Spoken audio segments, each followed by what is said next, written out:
자, 그런데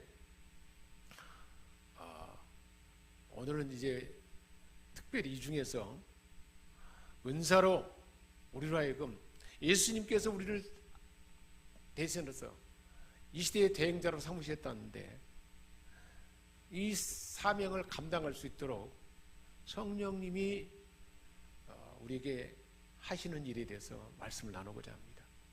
7절에 뭐라고 말씀했냐면 각 사람에게 성령을 나타내심은 유익하게 함이라 그랬습니다. 우리 각 사람에게 직분을 주시고 이 사명을 감당하도록, 특별히 이 시대, 이 세상에 태어난 나를 통해서 하나님이 하고자 하는 일이 있다는 거예요. 아버지로서, 어머니로서, 그리고 하나님의 교회 직분을 맡은 사람으로서, 또 경영하는 사업자 일터 안에서 내게 맡겨진 사명, 나를 통해서 이 시대의 이 역사 가운데 이루고 가는 그 사명, 그것을 감당하도록 성령님 우리와 함께 하시면서 감당할 수 있도록 은사를 주셨다는 거예요. 그래서 보혜사로 오신 성령님은 우리와 늘 함께 하시면서 우리 속에 계셔서 그 성령님을 나타내고 은사로 나타나게 하셔서 그 직임을, 우리 사명을 감당하게 한다는 것입니다. 그래서 그러면 성령님이 어떻게 나타나는가? 요한복음 14장 21절에 보면 우리가 그 지지난주에 말씀 나눴잖아요. 내 계명을 지키는 자는 나를 사랑하는 자요. 계명을 지킨다는 것은 하나님 사랑과 이웃 사랑이잖아요. 그걸 우리가 사명을 표현한 모습인데, 그런 사람은 아버지 하나님께 사랑을 받을 것이요 나도 그를 사랑하여 그에게 나를 나타내리라. 우리 각 사람을 통해서 예수님을 나타낸다는 거예요. 예수님의 지혜, 예수님의 언어, 예수님의 성품, 예수님의 태도, 예수님의 권능을 나타낸다는 거예요. 어떻게? 성령으로. 그래서 나를 나타내리라 하는데, 나타나는데 성령을 통해서 나타나게 된다는 거예요. 요즘은 이 시대는 성령 시대이기 때문에. 그래서 우리 예수님께서 승천하시면서 보내주신 보혜사 성령, 우리와 늘 함께 하시고 돕기 위해서 우리가 모르는 것 알려주고 할 수 없는 것 할 수 있도록 은사로 주셔서 하도록 그렇게 나타내신 분이 성령님이라는 것입니다.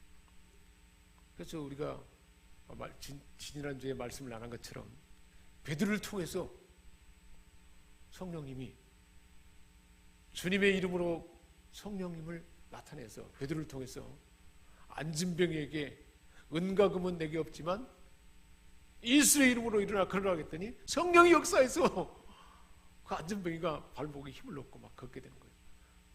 성령은 이렇게 나타나는 거예요. 새벽마다 이제 우리 김하자 성도님은 빠지지 않고 나오는데 제일 일찍 나와요. 새벽마다 제가 이렇게 안수하면서 기도하는데 거의 빠지지 않고 이렇게 기도를 받습니다. 그럴 때 성령이여 임하소서, 성령이여 임하소서, 성령님이 나를 통해서 나타나셔서, 그리고 내가 기도하는 대로 성령을 응답하소서. 그러면 어떻게 될까요? 우리가 기도하는 그대로 성령님이 지금 그 기도하는 그 순간에 나타난다는 거예요. 성령님 이처럼 우리가 기도하고 하나님의 말씀을 붙들고 그대로 행하는 현장에서 나타내시는 분이라는 것입니다. 어떻게 해요? 은사로. 어떤 때는 기도하면 막 기도의 은혜가 임해서 이렇게 막 뜨거움이 느껴지기도 하고 평안이 느끼기도 하고. 왜 그렇게 뜨거움과 평안이 느껴질까요? 누가 나타나는 것입니까? 제 기도를 통해서 누가 나타나는 것입니까? 성령님이 나타나는 거예요. 지금 제가 설교를 하는 이 순간에 하나님 말씀을 대원해서 선포할 때 성령님이 나타나서 우리 각 사람 안에 마음을 감동을 주고 확신을 주고 치유와 회복을 준다는 것입니다. 할렐루야. 베드로를 통해서 베드로가 기도했더니 한 번 기도하고 나사렛 있으면 걸으라 했더니 걷게 됐고, 한 번 설교했더니 성령이 나타나니까 3,000명이 회개하는 역사가 나타났어요. 베드로를 통해서 누가 나타나는 거예요? 성령님이 나타난 것입니다. 스데반을 통해서도 마찬가지예요. 스데반이 성령과 지혜로 충만하더라고 그랬잖아요. 그러니까 수데반하고 많은 사람들이 막 성경 박사들이 선교관들 막 아주 성경을 잘하는 사람들이 스데반이 예수님에 대해서 증거하니까 잘못된 것이다 생각하고 막 스데반하고 변론하자, 같이 한번 토론해보자 하는데 꼼짝을 못해요. 상대가 안 돼요. 왜 그럴까요? 스데반에게 성령이 은사로 나타나니까, 지혜의 은사로 나타나는 거예요. 스데반의 말에 감당할 수가 없어요. 탁월함이 나타나는 거죠. 사랑하는 여러분, 저와 여러분의 삶 가운데 성령님은 이렇게 나타나고 역사하는 줄 믿습니다. 사랑하는 자녀들에게 내가 이렇게 하나님 말씀으로 훈계하고 싶어요. 근데 내 일반적인 지식과 그 마음으로 아이에게 훈계하고 뭔가를 이야기하면 잘 안 들어져요. 성령이 나타나면 어떻게 될까요? 내 말을 통해서 성령이 역사하니까 우리 아이 안에 막 새로운 역사가 나타나는 거죠. 치유가 나타나고 막 힘이 나타나고 막 용기가 생기고 막 소망이 생기고 삶이 달라지고 그래요. 삭개오가 그렇게 되는 것처럼 성령의 나타남은 이렇게 놀라운 줄 믿습니다. 베드로를 통해서 나타나신 성령님이 저와 여러분을 통해서도 그렇게 나타나는 줄 믿습니다. 그런데 보십시오. 어떤 마음으로 누구의 뜻대로 성령 자신을 나타낸다고 말씀하고 있는가요? 11절에 보니까 그의 뜻대로 각 사람에게 나눠준다 그랬어요. 누구의 뜻입니까? 성령의 뜻대로. 그래서 모든 이 성령의 나타남은 성령님 한 분로 인해 나타나요. 그래서 각 사람에게 성령님이 개별적으로 원하는 대로 나타난다는 거예요. 여기에 있는 우리 생명석교회 여러 성도님들 가운데 각 사람에게 그 사람의 특징에 맞게끔 삶의 정황과 상황에 맞게끔 성령님이 나타났다는 거예요. 누구의 뜻대로 나타나는 것입니까? 성령님의 뜻이라는 거예요.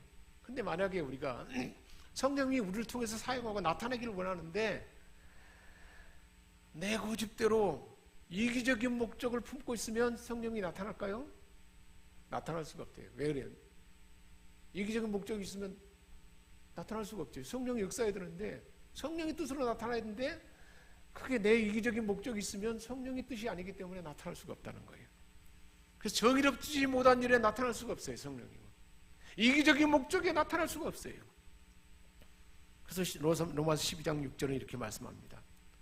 우리에게 주신 은혜대로 받은 은사가 각각 다르니 혹 예언이면 믿음의 분수대로 그 분량대로 성령의 뜻이 나타나도록 나는 나를 비우고. 우리 인생의 삶 가운데요, 자신을 비운 것보다 더 소중한 것은 없어요. 자기가 남아있으면 어떻게 될까요? 이기심이 있고 욕망이 있으면요, 사람들 관계가 회복될 수가 없어요. 그 성령이 역사할 수가 없어요. 그래서 이런 믿음의 분수대로.